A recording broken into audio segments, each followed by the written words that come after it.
여러분, 사도 바울의 고백이 얼마나 놀랐습니까?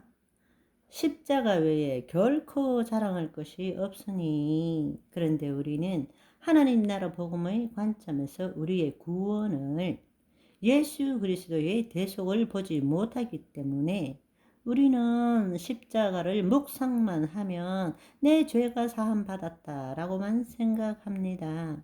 도둑심보죠. 십자가는 내 죄를 사함 받는 곳이 아니라 내가 죽는 곳이 되어야 되는데, 자신은 죽지 않고 단지 자기 죄만 사함을 받았다고 그걸 붙들고 있습니다. 그렇지 않습니다. 그분이 내 죄를 사해 주셨기 때문만이 아니라 그에 더하여서 그 십자가 때문에 원죄와 모든 자범죄를 사함 받았기 때문에 하나님의 영이 임하실 수 있었고, 내가 새로운 피조물이 되었기 때문에 평생 나라고 믿어왔던 자신을 부인하고 자신을 십자가에 못 박을 수 있기 때문에 그 십자가를 자랑해야 한다는 사실입니다. 아멘. 그런데 자기는 죽지 않고 내 죄 사함 받고 구원 얻었다라는 것입니다. 그러니까 그 구원이 뭘 의미하는지 모르는 거예요. 거듭나는 것인데, 그 말은 거짓자가 죽고 내 옛사람이 죽고 그에 따른 그 사람도 죽고 내가 새 사람이 되어서 내 새 사람 안에 속 사람이 생기는 건데, 속 사람이 그 사람을 뚫고 나타나는 것이 아니라 그 사람이 속 사람을 믿는 신앙을 살고 있다라는 것입니다. 너무 안타깝지 않아요? 복음이 어려운 것이 아닌데, 복음을 누리는 것은 남녀노소, 지식이 있고 없고, 헬라인, 유대인, 로마인, 한국인 누구라도 그 생명을 누릴 수 있는데, 우리는 교리와 믿음 체계로 아무나 복음을 못 누리게 만들어 놓았어요. 얼마나 어처구니 없습니까? 그러므로 말미암아 세상이 나에 대하여 십자가에 못 박히고 내가 또한 세상을 대하여 그러하니라. 이 말 뜻이 무슨 말입니까? 세상에 대한 생각과 감정이 내가 아니라는 사실을 깨닫게 됨으로써 우리가 그리스도 안에 거함으로 인해서 이제는 세상도 내 본질에, 내 본질도 세상과 아무런 관계가 없게 되었다라는 것입니다. 아멘. 그것이 바로 세상이 나에 대하여 십자가에 못 박히고 내가 또한 세상을 대하여 그러하다는 뜻이라는 것입니다. 그러나 거짓자가 내 삶의 주체일 때는 어떻게? 세상 때문에 내가 죽고 살잖아요.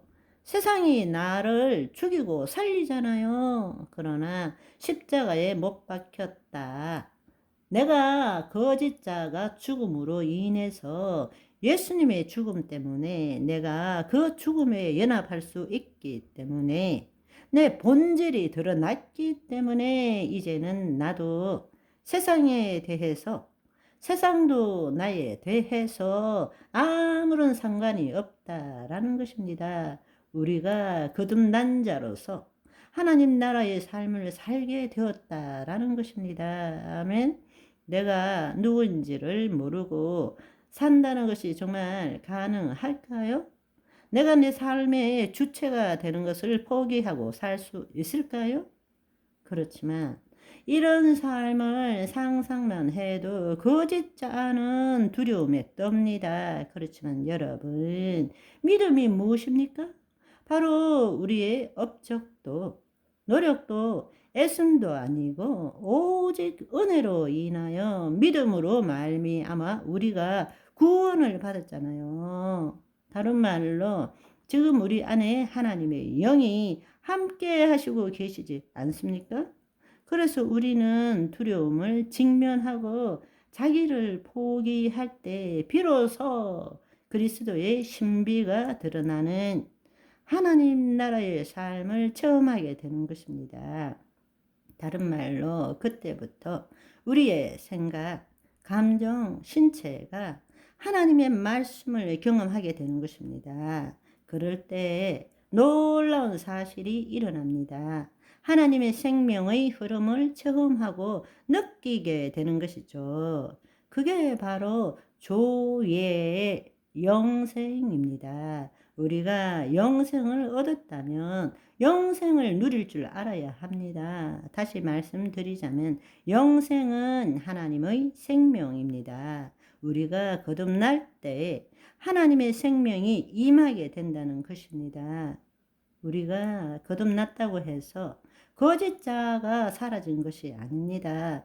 영은 거듭났지만 혼은 여전히 자유의지를 가진 혼은 여전히 우리의 몸의 종노릇 할 수도 있고 하나님의 영의 종노릇 할 수도 있는 것입니다. 따라서 하나님의 영이 우리 안에 있고 우리가 영생을 가진 자이기 때문에 이제는 혼의 구원을 얻어야 한다는 것입니다. 그것이 믿음의 선한 싸움이라는 것입니다. 세상 신은 우리의 주위를 돌면서 그 세상에 대한 우리의 생각과 감정이 우리 혼이 택하도록 지금 우리를 속이고 있지 않습니까? 그러나 우리는 그 육신의 소욕에 사로잡히는 것이 아니라 그 성령의 인도함을 받음으로써 성령 안에 거하는 우리의 혼이 성령 안에 거하는 것입니다. 그것이 바로 그리스도 안에서 살아간다는 의미입니다. 여러분, 갈라디아서 2장 20절 전반부에서는 내가 그리스도와 함께 십자가에 못 박혔나니 그런즉 이제는 내가 사는 것이 아니요 오직 내 안에 그리스도께서 사시는 것이라 이렇게 말씀하십니다. 그런데 여기에 강조를 하기 위해서 내가 사는 것이 아니요 할 때 바로 이 내가를 헬라어 원어로 에고라고 정확하게 죽는 것은 거짓자라고 표현해 놓으셨습니다. 여러분, 오늘도 나는 죽어 없어지고 그리스도로 사시는 저와 여러분이 되시기를 소망합니다. 바이바이.